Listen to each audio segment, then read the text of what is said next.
Asmat, sebuah kabupaten menawan di pesisir Papua bagian selatan. Menyebut nama ini, yang mungkin pertama kali terlintas dalam pikiran adalah karya seni patung, keindahan alamnya, atau budayanya yang eksotis. Ya, karya seni dari daerah ini begitu tersohor hingga mengundang para penjelajah dari negeri Eropa dan Amerika bertahun-tahun yang lampau.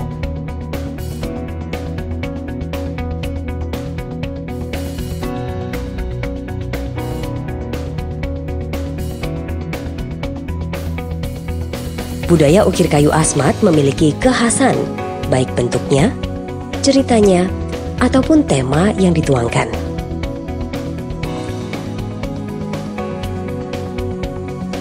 Bagi warga Asmat, mengukir tak hanya sekedar mengubah bentuk dasar kayu, tapi lebih dari itu, mengukir adalah bagian dari proses ritual dan bentuk penghormatan bagi roh para leluhur.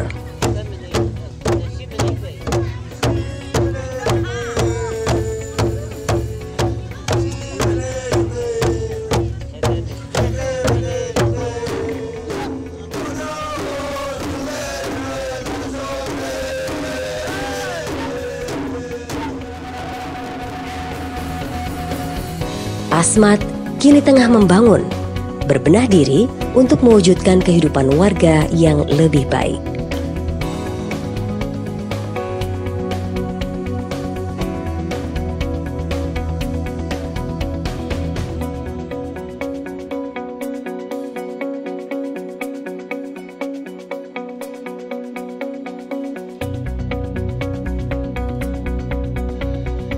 Tidak saja dalam aspek seni budaya, melainkan dalam bidang sumber daya manusia, kesehatan, dan infrastruktur wilayah. Visi Kabupaten Asmat adalah mewujudkan masyarakat Asmat yang maju, sejahtera, dan bermartabat. Dengan misi 1. Membangun birokrasi bersih, responsif, transparan, dan akuntabel. 2. Meningkatkan kualitas pendidikan dan memperluas akses pendidikan. 3. Meningkatkan kualitas pelayanan kesehatan. 4. Mendorong pemberdayaan ekonomi kerakyatan. 5. Mempercepat pembangunan infrastruktur dan memperluas lapangan kerja. 6. Memperkuat partisipasi masyarakat dalam pembuatan kebijakan publik. Dalam visi dan misinya, pemerintah Kabupaten Asmat menetapkan 7 prioritas kebijakan untuk menjawab sejumlah tantangan pembangunan di wilayah ini, yang meliputi peningkatan akses dan kualitas layanan dasar dalam bidang pendidikan, peningkatan akses dan kualitas layanan dasar kesehatan,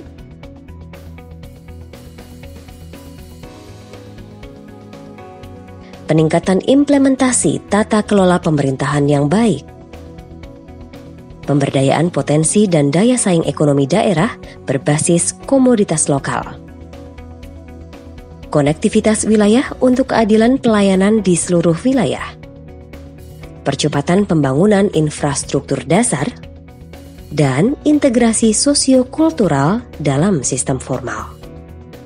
7 prioritas itu menjadi pedoman yang diturunkan dalam sejumlah aspek, di antaranya urusan sekolah, pemuda dan olahraga, kebudayaan, kesehatan, keluarga berencana, dan pemberdayaan perempuan.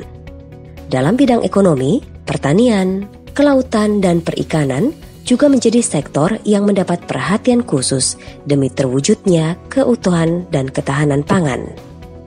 Ada pula urusan koperasi dan UMKM, penataan ruang, pekerjaan umum, perumahan, perhubungan, serta komunikasi dan informatika. Tak hanya itu, pemerintah Kabupaten Asmat juga memperhatikan serius urusan ketenagakerjaan, sosial, pemberdayaan masyarakat, dan lingkungan hidup.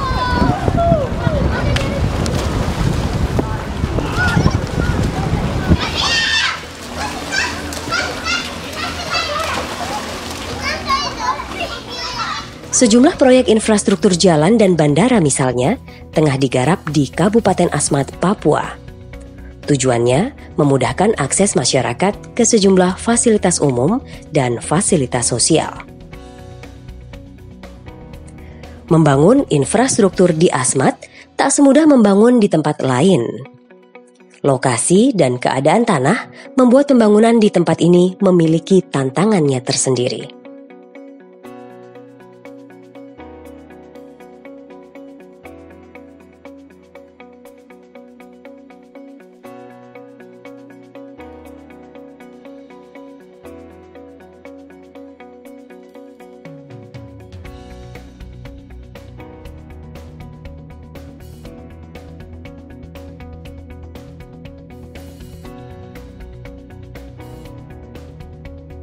Kabupaten Asmat dengan ibu kotanya di distrik Agats dikenal sebagai kawasan kota yang berdiri di atas lumpur di antara hutan-hutan mangrove.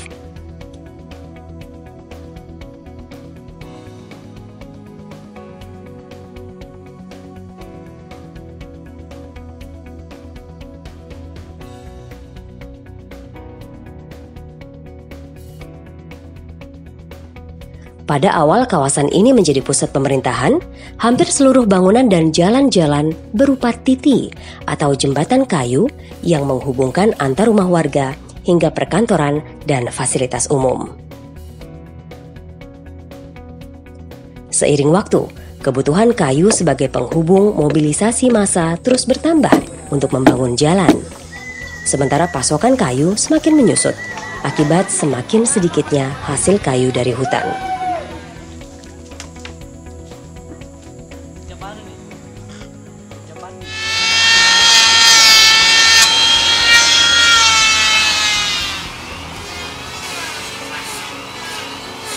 Karena itulah, Pemkab Asmat menggunakan teknologi beton untuk membangun jalan-jalan utama.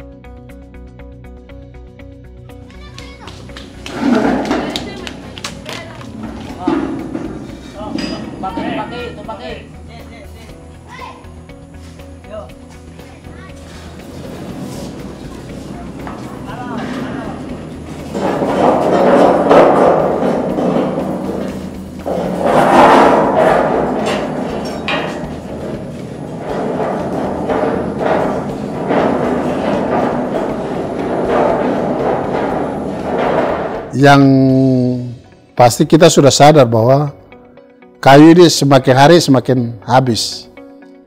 Dan itu sebabnya beberapa waktu yang lalu kebijakan pemerintah Kabupaten Asmat untuk mencoba membatasi pemanfaatan kayu besi. Nah, kita di sini kan butuh pembangunan dan kebutuhan kayu cukup tinggi. Itu sebabnya kita mulai hampir 8 tahun terakhir ini, kita coba kali ini untuk pertama untuk semua jalan itu kita gunakan beton atau komposit tiang panjang besi dan lain sebagainya.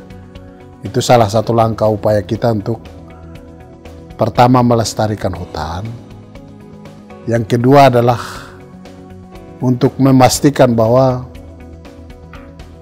anak-anak kita atau generasi muda Asmat ke depan itu bisa masih tetap mengukir karena masih ada ini bahan baku kayu. Ukiran paling banyak ini kan menggunakan kayu besi, tapi bukan hanya kayu besi saja. Ada tifa, ada salawaku dan lain itu menggunakan kayu-kayu yang lain. Dan itu kayu-kayu khusus yang sudah dari turun-temurun sudah tersebar. Itu kalau kayu-kayu yang lain ini masih tetap ada lah. Kayu besi memang benar itu, tapi pasti langkah ke depan. Teknologi baru tak hanya diterapkan begitu saja, tapi juga dipadukan dengan kearifan lokal yang ada, sehingga kekentalan budaya yang menjadi ciri khas Asmat tetap terjaga.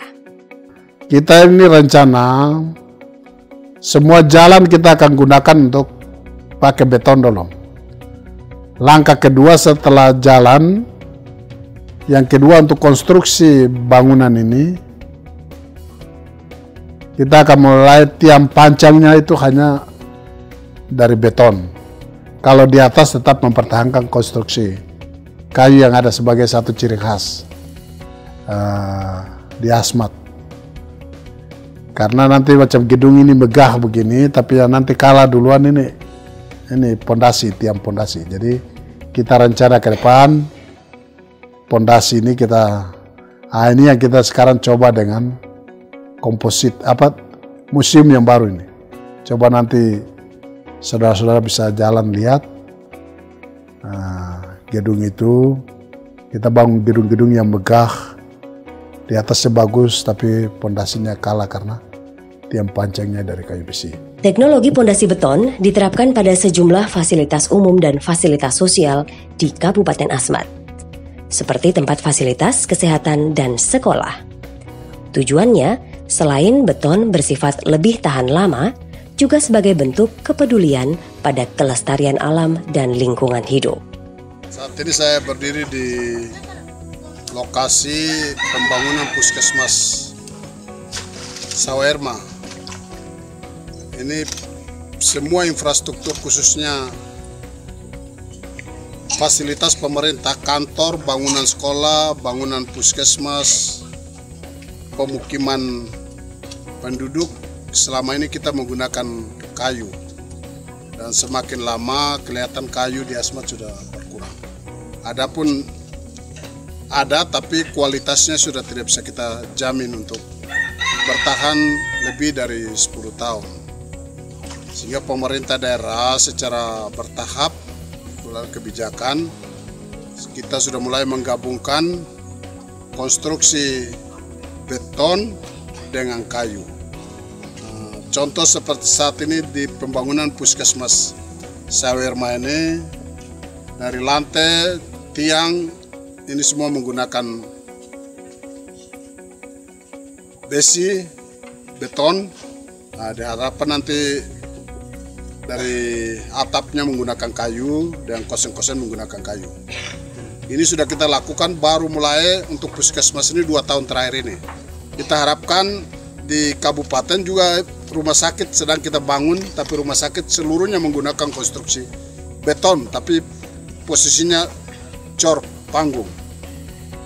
Diharapkan dengan kombinasi 2 konstruksi ini akan menghemat penggunaan kayu di Kabupaten Asmat atau mengurangi penggunaan kayu. Kalau sudah penggunaan kayu sudah berkurang, maka hutan juga kita harapkan bisa dilestarikan lah untuk masa depan anak cucu kita begitu. Ini salah satu bukti komitmen pemerintah untuk menjaga kelestarian lingkungan dengan menggabungkan konstruksi beton dengan kayu. Nanti di Agas 2-3 tahun ke depan, setelah jalan semua sudah terbangun dengan konstruksi beton, tahap selanjutnya adalah semua kantor pemerintah, semua gedung sekolah secara bertahap akan kita bangun dengan menggunakan konstruksi beton, walaupun panggung tapi kita cor dengan menggunakan besi dan beton seperti ini. Prioritas lain yang juga jadi target Pemkab setempat adalah menggenjot pembangunan Bandara Ewer agar dapat didarati pesawat berukuran lebih besar. Langkah ini diharap dapat mendorong pembangunan lainnya karena bandara adalah pintu masuk atau akses penting bagi mobilisasi sejumlah kebutuhan pendongkrak pertumbuhan Asmat.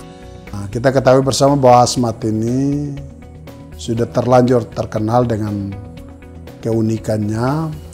Banyak orang yang ingin datang ke Asmat, tapi karena keterbatasan infrastruktur, sarana transportasi, itu sebabnya kita genjot dengan pembangunan Bandara Ewer. Itu kita harapkan di akhir 2019 ini sudah bisa didarati oleh ATR yang setiap hari sehingga bisa memudahkan mobilisasi manusia masuk keluar ke Asmat. Kami berjuang dan berusaha, kalau Tuhan berkenan, kita usahakan supaya ke depan tuh pesawat tiap hari. Pesawat bisa tiap hari apabila bandara di Ewer itu tidak lagi menggunakan tikar baja seperti yang tadi Ibu landing tadi. Kalau bisa di aspal. Nah itu sementara kita berjuang, kita membangun. Tahun ini kita akan aspal 600 yang di ujung sana. Tadi kita dari atas lihat itu. Kalau itu sudah jadi, kita akan pindahkan runway ke sana. Baru di sebelah ini kita peningkatan lagi. Bangun bandara itu mahal, Bu. Di tempat lain ini kita butuh uang untuk membangun bandara itu sampai dapat 1.600 meter.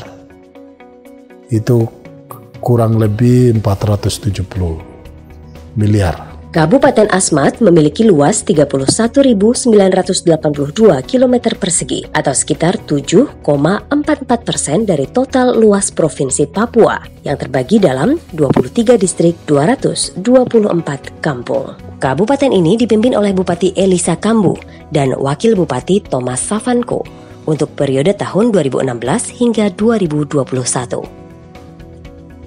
Sejak terpilih dan dilantik, keduanya berupaya sungguh menghadirkan kemajuan dan mengupayakan kesejahteraan bagi warga mereka. Di antaranya, dengan pengadaan program pembangunan rumah sehat bagi warga, dukungan penyediaan air bersih, dan suplai listrik untuk aktivitas sehari-hari. Saya kira pencapaian kami jauh lebih cepat dari yang diperkirakan oleh banyak pihak. Bisa bandingkan dengan teman-teman dari kabupaten lain. Ya, tidak usah jauh-jauh, kita di selatan, misalnya ada Merauke, Bovendigul. Ya, akselerasi pembangunan, pelayanan kepada masyarakat dan penyelenggaraan pemerintahan bisa dibandingkan. Apa yang Asmat capai jauh dibanding yang lain. Dan saya kira kalau bilang puas dari sisi penyelenggaraan pemerintahan, kami sudah melakukan maksimal. Masalah puas tidak puas, biarlah itu berpulang kepada rakyat yang merupakan stakeholder dalam pemerintahan di daerah ini. Itu kira-kira bisa saya jawab. Kita alokasikan setiap tahun membangun 200 sampai dengan 300 rumah tiap tahun untuk warga di Asmat. Penyediaan air bersih ini juga dilakukan melalui penampungan air hujan karena memang rata-rata di Asmat ini hanya hidup tergantung dari air hujan. Untuk jangka panjang kita sedang melakukan kerjasama dengan pihak UGM untuk bagaimana berupaya untuk bisa mendapatkan alternatif ketersediaan air. Apakah dari air permukaan yang ada, sungai-sungai kita yang ada ini, atau dari tanah ini, kan memang perlu kajian yang butuh waktu, tapi untuk sementara jangka pendek itu penampungan air hujan.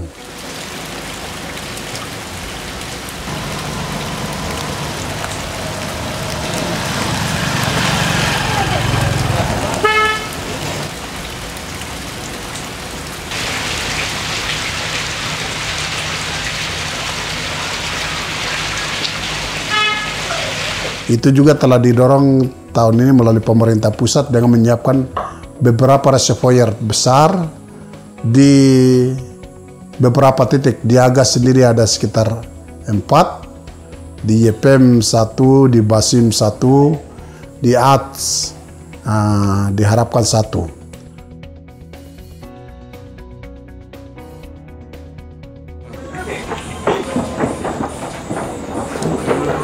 Listrik juga menjadi prioritas kita yang berikut. Karena kita harapkan ada listrik supaya anak-anak bisa belajar, rumah masyarakat bisa diterangi. Di samping itu ada usaha-usaha kecil yang mungkin untuk penyimpangan ikan dalam waktu yang lama, pengawetan dan lain-lain, itu bisa dilakukan.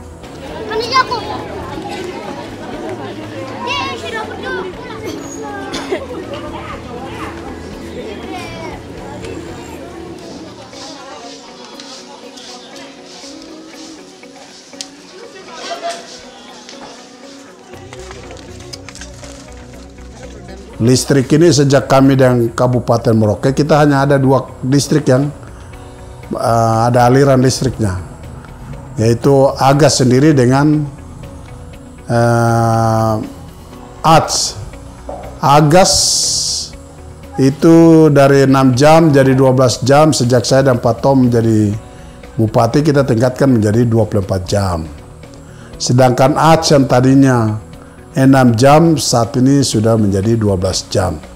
Sedangkan pemerintah daerah Kabupaten Asmat sudah membangun PLTD di 3 distrik baru, yaitu di Fayid, di Swator, dan di Pantai Kasuari. Di Fayid dan Swator ini jaringannya sudah selesai. Tinggal saat ini kita harapkan nanti di Desember ini untuk penyambungan ke Pelanggang. Sedangkan di Pantai Kasuari baru akan dibangun tahun ini. Teknologi komunikasi kini juga semakin merambah Asmat. Dan komunikasi menjadi prioritas lain yang juga menjadi fokus bagi Pemkab setempat. Untuk memudahkan komunikasi, pemerintah menargetkan penambahan jaringan telepon melalui pembangunan BTS baru yang kelak bisa menghubungkan warga di belasan distrik yang ada di seluruh Kabupaten Asmat. Telekomunikasi sejak Asmat jadi kabupaten sampai dengan 12 tahun atau 2015 kita baru hanya dapat jaringan telepon itu hanya di 2 titik, yaitu di ATS dan di Agas. Saat ini sudah hampir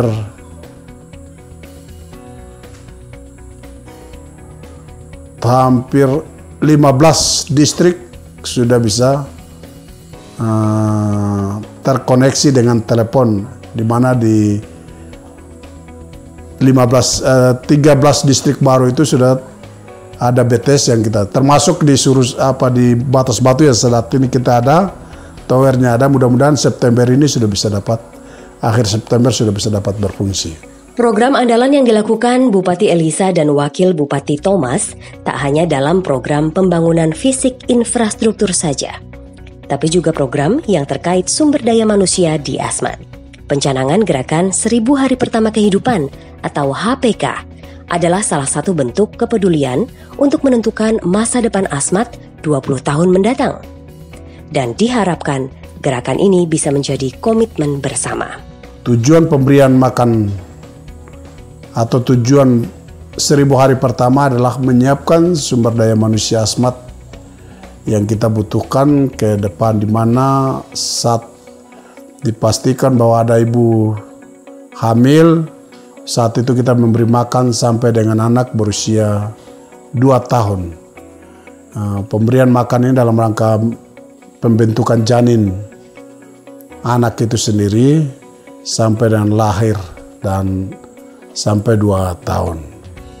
Kita harapkan bahwa dengan asupan gizi yang cukup, ibu-ibu kita bisa melahirkan dengan baik, bayi yang lahir juga sehat. Nah, kalau sudah sehat sudah pasti cerdas lah. Nah, kita harapkan setelah lahir dia akan mendapatkan imunisasi yang pasti juga. Kita juga tadi ini memastikan pelaksanaan imunisasi MR di Mumugu melalui puskesmas ini. Jadi kendala pada ibu-ibu hamil di puskesmas Binam ini yang saya lihat sejauh ini mereka pola kehidupan mereka yang tidak baik. Contohnya mereka tidak makan teratur. Di samping itu mereka juga memang tidak punya, banyak yang tidak mempunyai makanan yang bisa dimakan, makanan yang bergizi contohnya. Kemudian pola hidup mereka yang sering merokok, mama-mama itu sering merokok. Di samping dia sementara hamil, kemudian sementara menggendong bayi atau sementara menyusui mereka merokok. Makanya dari program 1000 HPK ini sangat baik sekali karena pemerintah menunjang untuk makanan bergizi kepada ibu hamil dan ibu menyusui.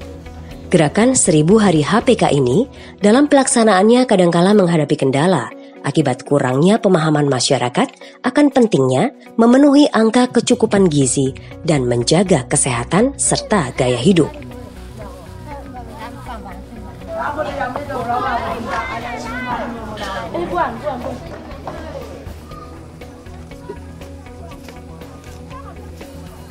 Namun, petugas tak pantang menyerah.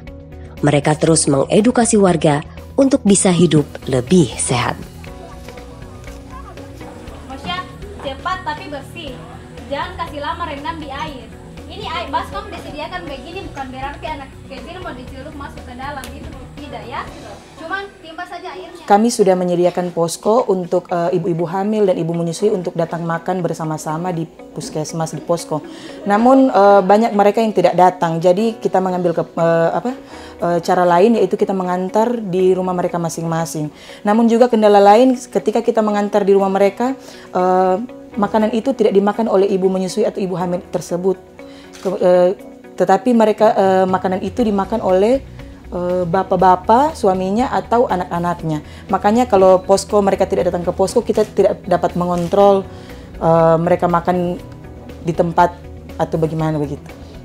Saya pribadi sangat berterima kasih karena itu bisa menolong ibu-ibu dan anak-anak terutama di ibu kota distrik Aceh. Selama ini untuk tahun 2017 kami per 98 ibu hamil, dan itu sekarang kami kasih makan berlanjut, di mana anak-anaknya tetap kami kasih makan sampai sekarang, yaitu untuk kampung Aceh itu dia berjumlah 102 anak, kampung Bagase 84 anak, lalu kampung Bagase kampung Bagase itu 41, kampung Yasiu 84 anak. Dan sampai sekarang kami punya ibu hamil yang sementara kami kasih makan itu ada 35 ibu hamil setiap hari sampai dengan hari Jumat. Mereka tidak kami bawa makan ke rumah, mereka sudah tahu, sehingga setiap pagi mereka akan hadir di puskesmas dari jam 9 sampai jam 11. Setelah makan, sambil makan mereka dibekali dengan perawatan tali pusat ketika pulang di rumah untuk ibu yang setelah melahirkan, lalu memandikan bayi, lalu yang ibu yang belum melahirkan, ibu hamil, itu tentang personal hygiene, kebersihan. Kami kasih juga materi penyuluhan untuk perawatan payudara untuk setelah melahirkan. Itulah kegiatan yang kami rencanakan besok nanti ada pengolahan makanan. Jadi makanan itu disiapkan oleh ibu hamil seperti sayur-sayur dan lain, didampingi oleh bidan, kami olah bersama di puskesmas dan kami akan konsumsi bersama.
Tak putus sampai di situ, upaya peningkatan taraf hidup dan tingkat kesehatan warga juga dilakukan di sekolah-sekolah, yaitu melalui program PMAS atau Pemberian Makanan Anak Sekolah.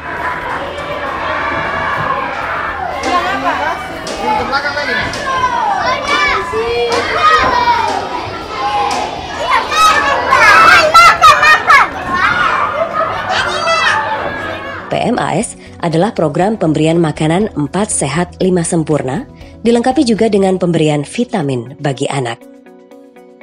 Tujuannya agar kecukupan gizi anak-anak terpenuhi sehingga mereka pun dapat beraktivitas dengan lebih semangat.